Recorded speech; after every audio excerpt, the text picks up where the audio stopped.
నీ పరిశుద్ధమైన ఘనమైన ఉన్నతమైన నామమునకు వందనములు, స్తుతులు, స్తోత్రములు, ప్రణతులు చెల్లించుకుంటూ ఉన్నాం. భూమి ఆకాశముల కంటెను, వెండి బంగారముల కంటెను విలువైనటువంటి నీ యొక్క వాక్యమును ప్రభా మేము ఈ సమయంలో ధ్యానం చేయుచుండగా ప్రభా విలువైనటువంటి నీ యొక్క వాక్యములో నుండి విలువైన విషయములను మీరు మాకు వినిపింప చేయమని అడుగుచున్నాం తండ్రి. మీకు వందనాలు ప్రభా. ఇప్పటి వరకు ఆరాధన క్రమములో మీరు మమ్మల్ని నడిపించిన తండ్రి మీకు స్తోత్రములు ప్రభా. యొక్క సమయములో ప్రభా నీ యొక్క వాక్యమును మేము వివరించుకొనబోచుండగా వినువారిని వివరించు వారిని మీకు స్వాధీనమందు ఉంచుకొని వినగలిగినటువంటి చెవి, గ్రహించగలిగిన మనస్సు మాకిచ్చి మహిమను పొందమని మా మంచి బోధకుడైన యేసునామమున వేడుకొనిస్తున్నాం తండ్రి, ఆమేన్. కూర్చుందామండి. హనోకో వలనే దేవుని అత్తేయోందరో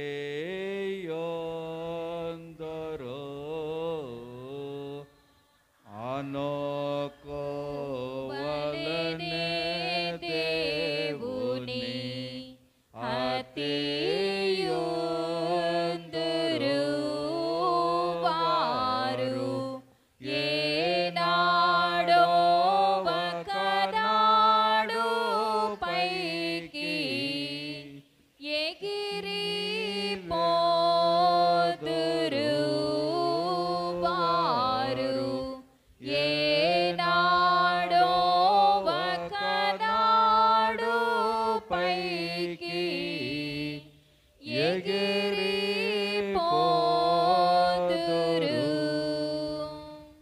దేవుని యొక్క వాక్యాన్ని చదువుకుందాం. ఆదికాండము 5వ అధ్యాయం 24వ వచనం. హానోకు దేవునితో నడిచిన తరువాత దేవుడు అతన్ని తీసుకొని పోయెను గనుక అతడు లేకపోయెను. ప్రభునందు ప్రియులారా, పరిశుద్ధ గ్రంథంలో హానోకు యొక్క చరిత్ర మనం ఎరిగిన వారమై ఉన్నాం. ఆదాం మొదలుకొని 7వ వాడు ఈ హానోకు. ఈ యొక్క ఆదికాండము 5వ అధ్యాయంలో వంశావళులు మనకు కనబడుతున్నాయి. ఆదాము షేతును కన్నాడని, ఆ షేతు ఏనోషుని, ఏనోషు కేయినాన్ని, కేయినాను మహాలేలును, అలాగనే మహాయేలులు ఎరేదును, ఎరోదు హానోకును కన్నారు. కనుక ఆదాము నుండి యొక్క హానోకు ఎన్నో వాడంటే 7వ వాడు. అయితే అంతకు మునుపు ఉన్నటువంటి 7 చెయ్యలేని కార్యమట, అంటే అంతకు ముందు ఉన్నటువంటి 6 చేయలేని కార్యాన్ని 7వ వాడైనటువంటి హానోకు చేస్తాడు. ప్రియులైన మనిషి చేసిన దాన్ని బట్టి దేవుడు మనిషికిచ్చే ప్రతిఫలం అనేది ఉంటుంది. లోకములో మనము చేసే కార్యములను బట్టి మనము ఎలాగున ప్రతిఫలం అనేది పొందగలుగుతూ ఉన్నాము. అలాగునే ఆ యొక్క హానోకు కూడా దేవుని యొక్క విషయంలో చేసిన కొన్ని క్రియలు, కార్యములు దేవుని యొక్క పరిశుద్ధ గ్రంథం మనకి చూపిస్తూ ఉంది. కనుక ఆ యొక్క హానోకు దేవునితో నడిచిన తరువాత దేవుడు అతన్ని తీసుకొని పోయిన గనుక అతడు లేకపోయిను అనే మాట వాక్యములో చూస్తున్నాం. సర్వసాధారణంగా లోకంలో ఎవరైనా చనిపోయినప్పుడు ఒక మాట అంటారండి. ఏమంటారంటే దేవుడు తీసుకుపోయాడు అంటారు. అయితే మనం అనుకుంటున్నట్టు హానోకును తీసుకెళ్ళారా? కాదు. కనుక హానోకునట దేవుడు స్వయంగా తీసుకుని వెళ్ళారు. మనం చెప్పుకునేది వేరు, హానోకు యొక్క విషయంలో జరిగినటువంటి సంగతి వేరు. అయితే ఇక్కడ దేవుడు హానోకును తీసుకుని వెళ్ళటానికి కూడా ఒక కారణం కనబడుతుంది. హానోకు దేవునితో నడిచిన తరువాత. కనుక హానోకు దేవునితో నడిచిన తర్వాతట దేవుడు అతను తీసుకుని వెళ్ళారు. లోకములో ఉన్నటువంటి మనము చదువు సంపూర్తి అయిన తర్వాత ఉద్యోగం అనేది ఎలాగొస్తుందో అలాగునే హానోకు కూడా అన్నట్టు నడిచిన తర్వాతట దేవుడు అతన్ని తీసుకుని వెళ్ళారు. అయితే హానోకు యొక్క కాలము 365 ఏండ్లు అని మనకి పరిశుద్ధ గ్రంథంలో కనపడుతుంది. అంతకు ముందు బ్రతికినటువంటి ఆదాము 930 సంవత్సరాలు బ్రతికారు. ప్రియులరా, అంతకుముందు జీవించినటువంటి ఆ యొక్క షేతు మరి 912 సంవత్సరాలు. అలాగునే ఎనోషు 905. ఇలాగున అతని కన్నా ముందు బ్రతికిన వారు అధికమైన సంవత్సరాలు బ్రతికారు. కానీ హనోకు దగ్గరకు వచ్చేటప్పటికి 365 ఏళ్ళు మాత్రమే బ్రతికారు. లోకంలో ఒక మాట అంటారండి, కాకై కలకాలం బ్రతికే కన్నా అంశై 6 నెలలు బ్రతకడం మేలు. ప్రియులరా, ఇదే విషయాన్ని హానోకు విషయంలో మనం గమనిస్తే హానోకు ముందున్నటువంటి వారు అధికమైన సంవత్సరాలు బ్రతికారు, కానీ హానోకు మాత్రం 365 ఏళ్ళు మాత్రమే బ్రతికాడు. అయితే ప్రియులరా, అతడు బ్రతికిన సంవత్సరాలు 365 ఏళ్ళు. అతడు దేవునితో నడిచిన సంవత్సరాలు 300 ఏళ్ళు. ప్రియులరా, మరి పరిశుద్ధ గ్రంథము అదే విషయాన్ని మనకి చూపిస్తూ ఉంది. ఆనోకు మెతూషెలను కనిన తర్వాత 300 ఏళ్ళు దేవునితో నడుచుచు. కనుక ఇతడు కేవలము 300 ఏండ్లంట దేవునితో నడిచాడనే మాట ఇక్కడ మనం చూస్తున్నాం. బ్రతికిన సంవత్సరాలు 365 అయితే దేవునితో నడిచిన సంవత్సరాలు 300 ఏండ్లు. అంటే 365లోంచి 300 తీసేస్తే ఎంత అంటే 65. అయితే ఈ 65 సంవత్సరాలు అతడు కుమారులను కుమార్తెలను కనెను అనే మాట అక్కడ రాయబడింది. ప్రియులను ఇప్పుడైతే ఒకళ్ళతోనో ఇద్దరితోనో సరిపెడేస్తున్నారు, కానీ పూర్వకాలము అధికమైనటువంటి సంతానం మనం గమనిస్తూ ఉంటాం. పూర్వీకులైన వారు అధికమైనటువంటి సంతానం వారు కలిగినటువంటి వారు. ప్రియులరా, సంతానము ఎక్కువైనప్పుడు సమస్యలు కూడా ఎక్కువవుతుంటాయి. కనుక ప్రియులరా, ఆ కాలంలో ఉన్నటువంటి హానోకు తన యొక్క జీవితంలో ఎక్కువ భాగమట ఎవరి కొరకు ఉపయోగించాడు అంటే దేవుని కొరకే. 300 సంవత్సరాలేమో దేవుని కొరకు, కేవలం 65 సంవత్సరాలు మాత్రము తన యొక్క సంసారం కొరకు అతడు వాడాడు. అయితే ఇక్కడ మానవులమైనటువంటి మనకి దేవుడు 7 దినాలు ఇచ్చాడు. ప్రియులరా, 7 దినాలు, 6 దినాలు మన శరీర కార్యాలు మనం చక్కబెట్టుకోవచ్చు. 6 దినాలు మనకు అవసరాలన్నీ కూడా మనం చూసుకోవచ్చు. కానీ 7వ దినము కేవలము ఒక 2-3 గంటలు నా సన్నిధిలో గడపండి అని దేవుడు అంటున్నారు. అయితే 6 దినాలని మనము దేవునితో గడపలేకపోతున్నాం. 7వ దినమైనటువంటి విశ్రాంతి దినాన్ని కూడా మనము దేవుని యొద్ద నుండి దొంగిలుతూ ఉన్నాం, అంటే గడపలేకపోతున్నాం. ప్రియులరా, మరి నిజానికి దేవుడిచ్చినటువంటి 6 దినాల్లో 6 దినాలు మన కొరకు మనం ఉపయోగించుకొని ఒక్క దినము 7వ దినము కానీ మనం ఆచరిస్తే ఎంత ఆశీర్వదించబడతామో. ఎందుకంటే ఈ యొక్క 7వ దినాన్ని దేవుడు ఆశీర్వదించారు, పరిశుద్ధపరిచారని ఆ యొక్క ఆదికాండం 2వ అధ్యాయంలో రాయబడింది. కనుక ఈ యొక్క 7వ దినము ఆశీర్వదించబడిన దినము, 7వ దినము పరిశుద్ధపరచబడినటువంటి దినము. కనుక ఆ దినాన్ని మనము ఆచరిస్తే మనము కూడా ఆశీర్వదించబడతాం, మనం కూడా పరిశుద్ధపరచబడుతూ ఉంటాం. కానీ హానోకు కేవలము 65 సంవత్సరాలు మాత్రమే తన శరీరం కొరకు వాడుకున్నాడు. 300 సంవత్సరాలట అతడు ఎవరి కొరకు వాడాడంటే దేవుని కొరకు వాడాడు. ప్రియులరా, నిజానికి 300 ఏండ్లు కూడానట ఆ యొక్క హానోకు దేవుని యొక్క విషయంలో ఉపయోగించాడు. ప్రియులరా, 300 సంవత్సరాలు అతడు దేవుని యొక్క ఏర్పాట్లో ఉపయోగించాడు. చూడండి, ఆదికాండము 47వ అధ్యాయము, ఆదికాండము 47వ అధ్యాయము 8-9 వచనాల్లో, ఫరో నీవు జీవించిన సంవత్సరములెన్ని అని యాకోబుని అడిగినందుకు యాకోబు నేను యాత్ర చేసిన సంవత్సరములు 130, నేను జీవించిన సంవత్సరములు కొంచెముగాను దుఃఖసహితమైనవిగా ఉన్నవి.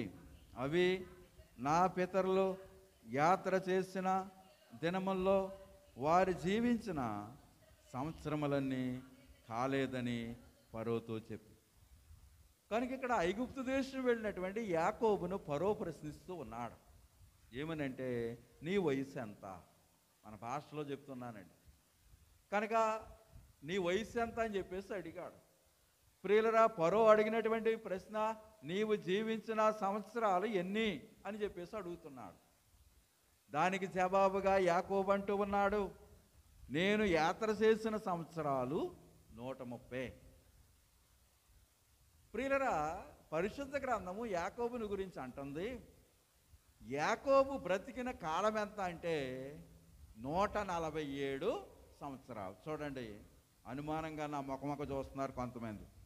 ఆదికాండము 47 అధ్యాయం 28వ వచనం. యాకోబు ఐగుప్తు దేశములో 17 సంవత్సరములు బ్రతికెను.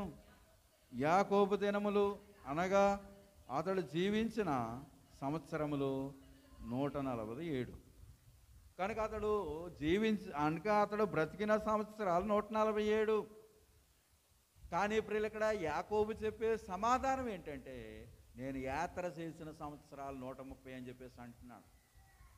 ప్రియుల, నిజానికి మానవ జీవితము యాత్రా జీవితము. ప్రతి మానవుని యొక్క జీవితం ఒక యాత్రతో పోల్చబడింది. కానీ ఇక్కడ జీవించిన అనే మాట మనము పరిశుద్ధ గ్రంథంలో చదువుకుంటూ ఉన్నాం. జీవించొచ్చున్నానా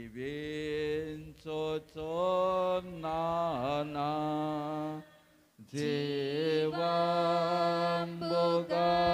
నానా సజీవుడైనా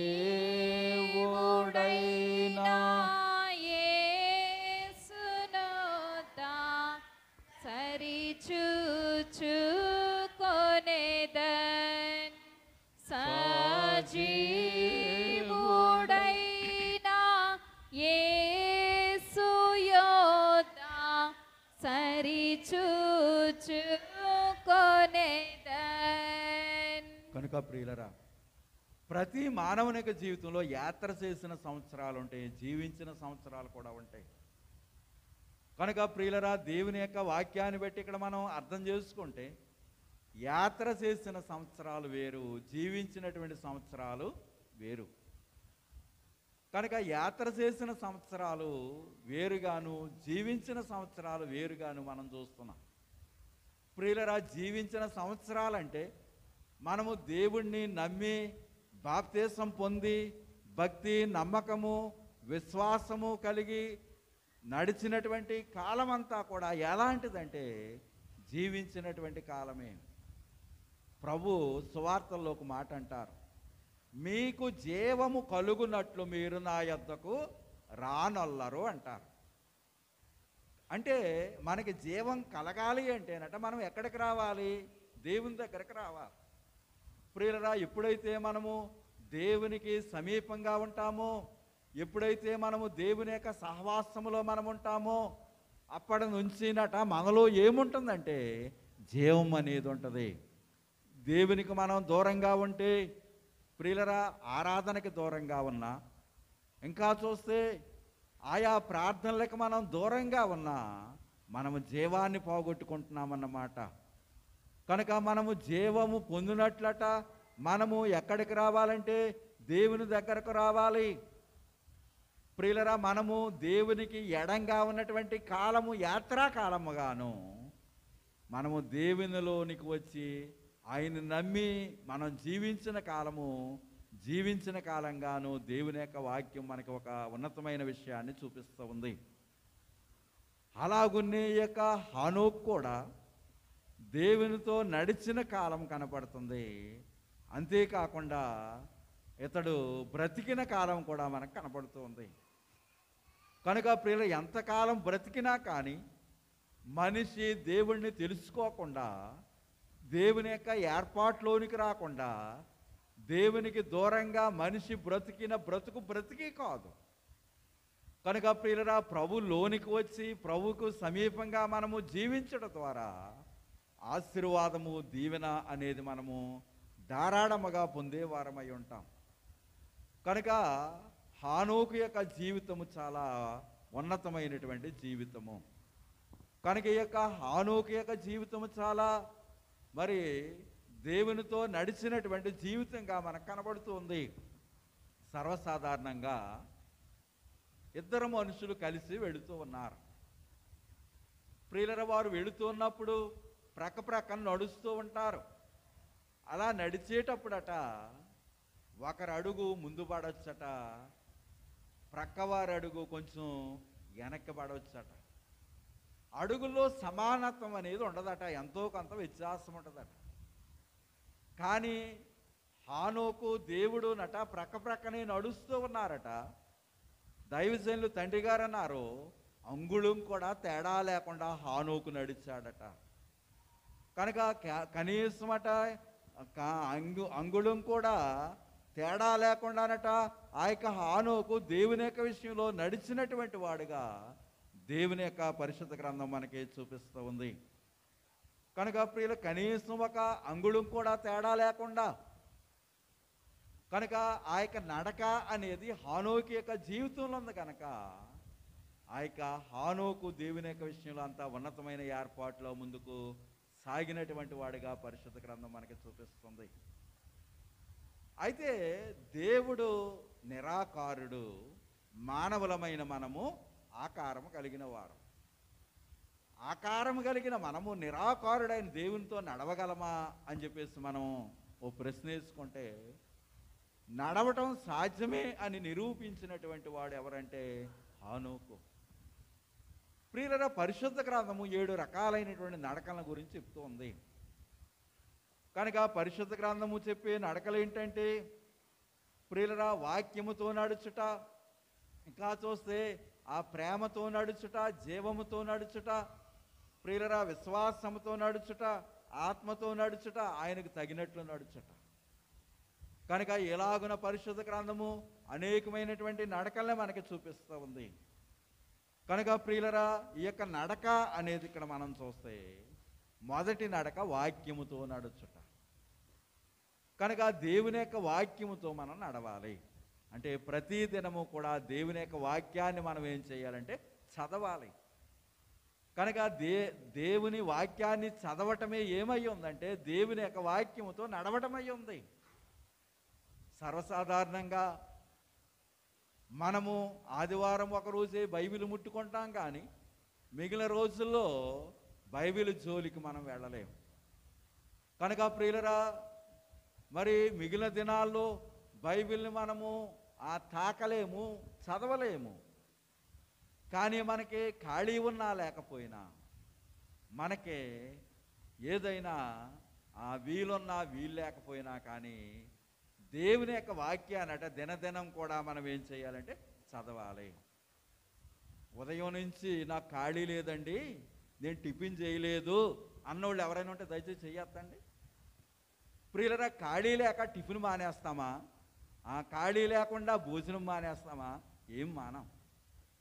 ప్రియులరా, ఖాళీ లేదని మనం తింటం మానం కదా. అలాగే ఖాళీ లేదని చెప్పేసి దేవుని యొక్క వాక్యాన్ని కూడా మనం చదవటం కూడా ఏం చేయకూడదంటే మానివేయకూడదు. కనుక ప్రియులరా, దేవుని యొక్క వాక్యాన్ని ప్రతి దినం కూడా మనము చదవటం ద్వారా అనేకమైన ఆశీర్వాదాలు, అనేకమైన మేళ్ళు మనకు కనబడుతూ ఉంటాయి. ప్రియులరా, మరి మనము దేవుని యొక్క వాక్యాన్ని ప్రతి దినం కూడా చదవాలి. కనుక దేవుని యొక్క మాటల గురించి బైబిల్ గ్రంథం కొన్ని కండిషన్లు మనకు చెప్తుంది. నిజానికి ఈ రీతిగా మనం చేయలేం. కానీ కనుక ప్రియులరా, యొక్క ద్వితీయోపదేశకాండము 6వ అధ్యాయము 7వ వచనములో,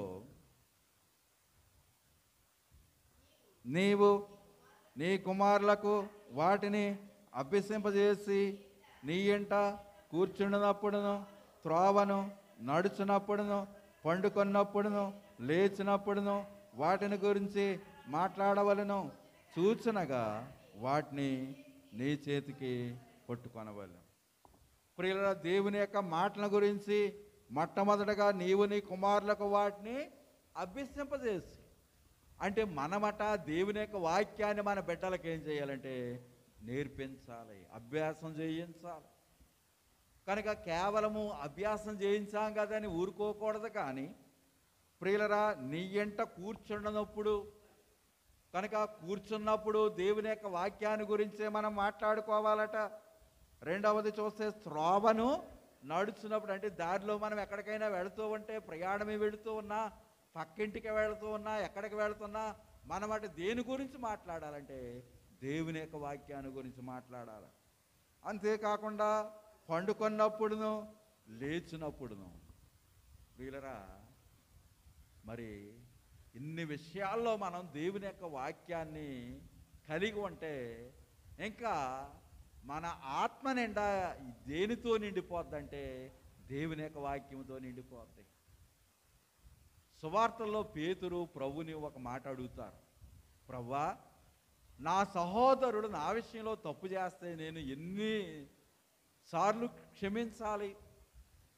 కనుక 7 ఏండ్ల మట్టుకంటే 70 ఏళ్ల మట్టుకంటారు ప్రభు. అంటే ఒక వ్యక్తి యొక్క జీవితంలో 70 ఏళ్ళు బ్రతకడమే సాధ్యం కాదు. ఒకవేళ 70 ఏళ్ళు క్షమించడం కానీ మనం నేర్చుకుంటే మన జీవితకాలం అంతా కూడా ఏం అలవాటు అయిపోద్ది అంటే క్షమించడం అలవాటు అయిపోద్ది. అలాగనే ప్రియులరా, మనము లేచినప్పుడు, పండుకున్నప్పుడు, దారిలో వెళ్ళేటప్పుడు దేవుని యొక్క వాక్యం గురించి మనం మాట్లాడుకుంటూ ఉంటే ఇంకా మన యొక్క శరీరం అంతా కూడా దేనితో నిండిపోద్దంటే వాక్యముతోనే నిండిపోద్ది. కనుక ప్రియులరా, వాళ్ళ గురించి ఏడ గురించి చెప్పుకోవడమే మనకి సమయం చాలటం లేదు. ఇంక దేవుని యొక్క వాక్యానికి సమయం ఎక్కడ ఉంటుంది? కనుక ప్రియులరా, ఎవరైనా కొత్తవారు కనబడితే పలకరించుకోవడమే మనకు సరిపోద్ది. కానీ దేవుని యొక్క వాక్యానికి చోటెక్కడా?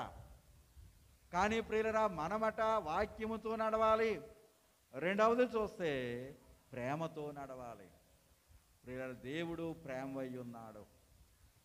కనుక ప్రేమ లేనివాడు దేవుడిని చూడలేడని దేవుని యొక్క పరిశుద్ధ గ్రంథమే మనకి చూపిస్తూ ఉంది. కనుక ప్రియులరా, దేవుని పిల్లలమై ఉన్నటువంటి మనము మన జీవితంలో ప్రేమ అనేది మనం కలిగి ఉండాలి. కనుక ప్రియులరా, మరి పౌలు తన యొక్క పత్రికలో ప్రేమతో నడుచుకోనండి అని చెప్పేసి ఒక మాటను మనకు రాయిస్తూ ఉంటారు. కనుక రెఫరెన్సులు తీయించడానికి సమయం లేదు కనుక నేను మామూలుగా చెప్పుకొని వెళ్ళిపోతూ ఉన్నాను. కనుక ప్రియులరా, ప్రేమ కలిగి నడుచుకోనండి అని దేవుని యొక్క పరిశుద్ధ గ్రంథం మనకి చూపిస్తూ ఉంది. కనుక దేవుడు లోకమును ఎంతో ప్రేమించారు. ఆ ప్రేమను బట్టి ఆయన చేసినటువంటి కార్యములు ఎన్నెన్నో విధాలుగా దేవుని యొక్క పరిశుద్ధ గ్రంథం మనకి చూపిస్తూ ఉంది. ప్రియులరా, మరి దేవుడు లోకమును ఎంతో ప్రేమించారని, అలాగునే తల్లిదండ్రులమైనటువంటి మనము మన బిడ్డలను ఎలా ప్రేమిస్తామో అలాగునే దేవుడు కూడా మనల్ని ఏం చేస్తున్నారంటే ప్రేమిస్తున్నారు. అలాగునే మనము కూడానట మన పొరుగువారి ఎడల కానీ ప్రియులరా మనము ప్రేమను కలిగి ఉండుట ఒక గొప్ప ఏర్పాటుగా పరిశుద్ధ గ్రంథం మనకి చూపిస్తూ ఉంది. కనుక మన జీవితంలో ప్రేమ, మన బ్రతుకులో ప్రేమ, మన యొక్క ఏర్పాట్లలో ప్రేమ అనేది కలిగి ఉండటము దేవుని యొక్క ఉన్నతమైన స్థితిగా పరిశుద్ధ గ్రంథంలో మనం చూస్తున్నాం. కనుక ప్రియులరా, మూడవ చూస్తే సత్యముతో నడుచుట. కనుక ఇక రెండవ రాజుల గ్రంథం 23లో ఉంటుంది, చదవద్దు. కానీ ఆ రాజుగారు అంటారు, సత్యముతో నేనెట్లు నడుచుకుంటును అంటారు. ప్రియులరా, సత్యముతో నడిచిన రాజు సమాధిని తప్పించుకున్నాడట. సత్యముతో నడిచినటువంటి రాజు చావును తప్పించుకున్నాడు. అలాగున్నే లోకములో ఉన్నటువంటి మనము కూడా సత్యముతో నడుచుట. దేవుడు ఏమై ఉన్నారంటే సత్యమై ఉన్నా. నేనే మార్గమును సత్యమును జీవమునై ఉన్నాను. ప్రియుల తరువాత జీవముతో నడుచుట. దేవుడే జీవమై ఉన్నారు. ఆయన్ని కలిగి ఉండడమే జీవాన్ని కలిగి ఉండటం. కనుక ప్రియులరా, ఇంకా చూస్తే ఆ యొక్క విశ్వాసముతో నడవటం, ఆత్మతో నడవటం. ప్రియులరా, చివరగా చూస్తే ఆయనకు తగినట్లు నడవటం. చూడండి, కొలస్సీలకు రాసిన పత్రిక 1వ అధ్యాయం 12వ వచనం అంటుంది, అందుచేత ఈ సంగతి ఇన్నాటి నుండి మేమును మానక మీరు సంపూర్ణ జ్ఞానమును ఆత్మ సంబంధమైన వివేకమును గలవారును ఆయన చిత్తమును పూర్ణముగా గ్రహించిన వారినై ప్రతి సర్కార్యములో సఫలగుచు దేవుని విషయమైన జ్ఞానమందు అభివృద్ధి పొందుచు అన్ని విషయముల్లో ప్రభువును సంతోషపెట్టినట్లు ఆయనకు తగినట్లుగా నడుచుకొనవలనని చాలు. ప్రియులరు, ఇక్కడ కొలస్సీలకు రాసిన పత్రికలో ఒక ప్రాముఖ్యమైన మాట ఏంటంటే ఆయనకు తగినట్లు నడుచుకోవాలి. సర్వసాధారణంగా మనకి తగినట్లు మనం నడుచుకుంటాం. మనకి వీలుగా ఉన్నవే మనం జరిగిస్తాం, కానీ మనకి వీలు లేని వాటి మనం ఏం చేస్తామంటే ప్రక్కన పెడుతూ ఉంటాం. కనుక ప్రియులరా, విశ్వాసులమై ఉన్నటువంటి మనమట మనకి తగినట్లు మనం నడుచుకోవడం కాదు, కానీ మనమట ఆయనకు తగినట్లు మనం నడుచుకోవాలి. ప్రియులరా, కొంతమంది కొన్ని ఇష్టమవుతూ ఉంటాయి. ప్రియులరా, చాలా సంఘాల్లో ఉన్న ఒక సమస్య ఏంటంటే మగవారికి ఉన్న సమస్య వేరు, స్త్రీలకు ఉన్న సమస్య వేరు.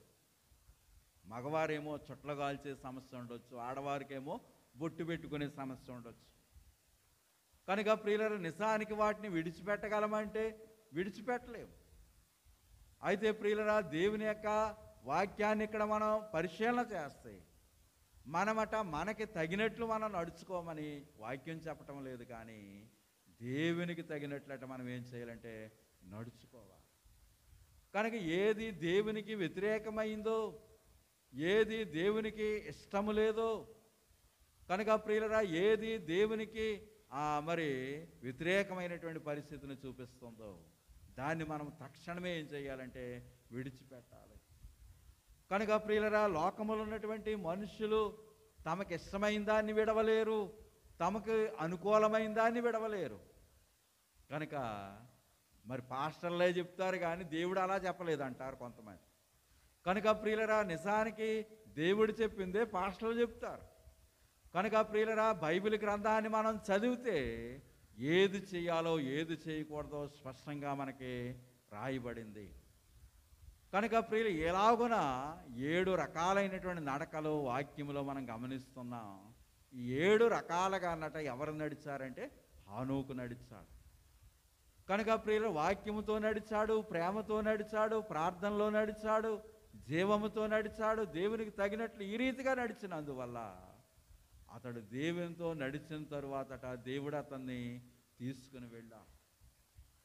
ప్రియులరా, ఇక్కడ హానోకు అనే మాటను కానీ మనం చూస్తే హా అనగా అత్తుకున్నవాడు, ప్రియులరా.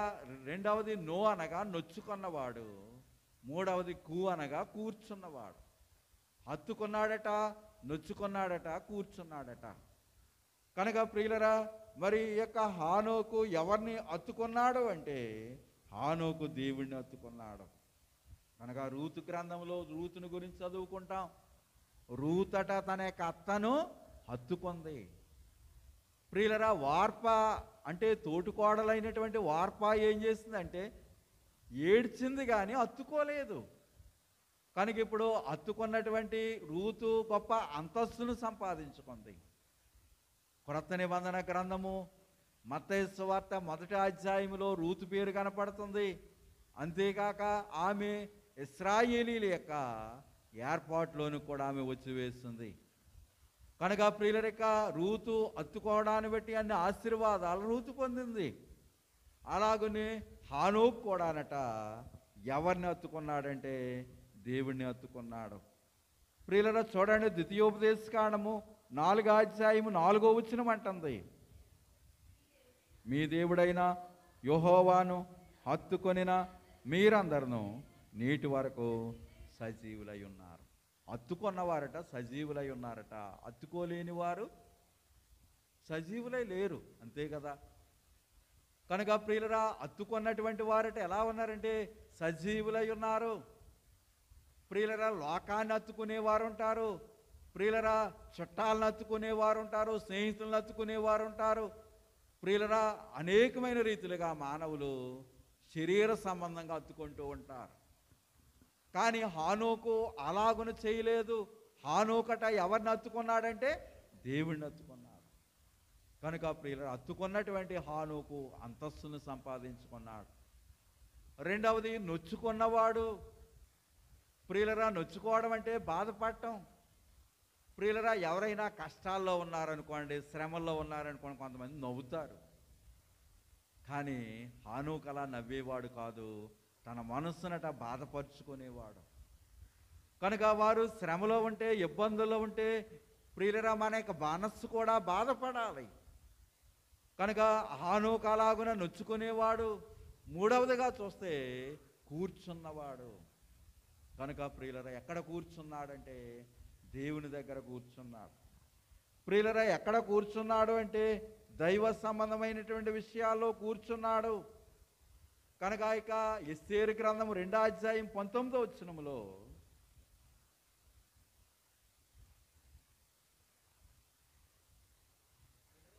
రెండవ మారు కన్యకలు కూర్చబడినప్పుడు మొర్దెకై రాజు గుమ్మములో కూర్చుని ఉండెను.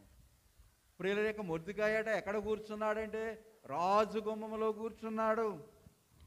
కనుక ప్రియులరా, మరి నిజానికి గుమ్మములో ఎవరో కూర్చోరు. కనుక గుమ్మములో కూర్చోవడం మరి మంచిది కాదంటారు. కానీ మన ఇంటి గుమ్మం వేరు, ఇక్కడ కూర్చున్న గుమ్మం ఏ గుమ్మం అంటే రాజగుమ్మము. కనుక ప్రియులరా, ఇంకా చూడండి ఆ యొక్క 21వ వచనములో, ఆ దినముల్లో మొర్దెకై రాజగుమ్మములో కూర్చుని ఉండగా రాజు యొక్క 2 షండులైన బిగ్తాను తెరేషు అను ద్వారపాలకులు క్రోపగ్రస్తులై రాజైన అహష్వేరోషును చంపుటకు ఆలోచించుకొని ఉండరు. గుమ్మములో కూర్చున్న కంటే గుట్టు తెలుస్తుందంట. కనుక గుమ్మములో కూర్చున్న వారికి గుట్టు తెలుస్తుంది. 2 సేవకులట రాజును చంపడానికి ఆలోచన చేస్తారట. ఈ సంగతట ఎవరికి తెలిసింది? గుమ్మములో కూర్చున్న మొర్దెకైకి తెలిసింది. ఇక్కడ రాజు గుమ్మం అనగా దైవ సన్నిధి. కనుక ప్రియులు, దేవుని యొక్క సన్నిధిలోనట ఎవరైతే కూర్చుంటారో వారికి ఏం తెలుస్తుందంటే గుట్టు తెలుస్తుంది. ప్రియులరా, జరగబోయేదంతా దేవుడు సన్నిధి ద్వారా ముందే చూపించేవారై ఉన్నారు. ప్రియులరా, లోకములో ఉన్నటువంటి మనము ఎక్కడెక్కడో కూర్చుంటాము, కానీ ఆ కూర్చునేదట ఎక్కడ కూర్చోవాలంటే దేవుని యొక్క సన్నిధిలో కూర్చోవాలి. కనుక దేవుని దగ్గర కూర్చోవాలి. హానోకు అలాగా కూర్చునేవాడు గనక కూర్చున్నటువంటి ఆ యొక్క హానోకు చాలా ఉన్నతమైనటువంటి ఏర్పాట్లోనికి వెళ్ళినట్టు దేవుని యొక్క పరిశుద్ధ గ్రంథం మనకి చూపిస్తూ ఉంది. ప్రియులరా, మన యొక్క అవసరాన్ని బట్టి మనం మనుషుల దగ్గర కూర్చుంటాం. ప్రియులరా, మన యొక్క అక్కర్లను బట్టి ఆయా స్థలాల్లో మనం కూర్చుంటాం. కానీ మనమట కూర్చోవలసిన స్థలం ఏంటంటే దైవ సన్నిధి. కనుక ప్రియులరా, ఈ దైవ సన్నిధిలో కూర్చోవడం ద్వారా అనేకమైన ఆశీర్వాదాలు మనం పొందేవారమై ఉంటాం. చూడండి, మత్తయి సువార్త 14వ అధ్యాయం 19వ వచనములో, పచ్చిక మీద కూర్చుండుడని జనులకు ఆజ్ఞాపించి 5 రొట్టెలను 2 చేపలను పట్టుకొని ఆకాశం వైపు కనులెత్తి ఆశీర్వదించి ఆ రొట్టెలు విరిచి శిష్యులకిచ్చెను. శిష్యులు జనులకు వడ్డించారు. ఇక్కడ యేసుక్రీస్తు ప్రభువారు జనులను ఎక్కడ కూర్చోమంటున్నారంటే పచ్చిక మీద కూర్చోమంటున్నారు. దావీదు అంటాడు, పచ్చిక గల చోట్లను ఆయన నన్ను పరుండ చేయుచున్నాడు. ప్రియులరా, పచ్చిక అనగా మేత కలిగినటువంటి స్థలము. పచ్చిక అనగా సమృద్ధి కలిగినటువంటి స్థలము. ప్రియులరా, కొంతమంది కొన్ని విషయాలు అంటారు, వాళ్ళు చాలా పచ్చగా ఉంటారు అంటారు. అంటే వారు చాలా సమృద్ధిలో ఉంటారు.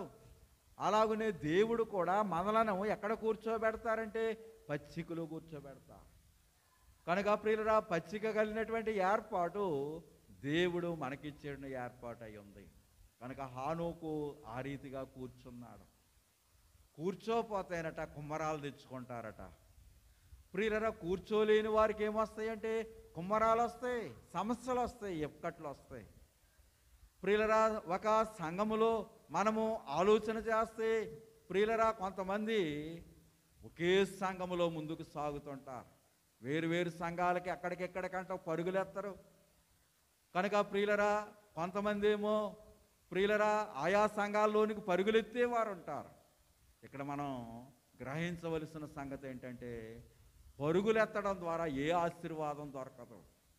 ప్రియులరా, నేను ఎరుగుదును కొంతమందిని, వారు అనేక స్థలాలకు పరుగులెత్తేవారు.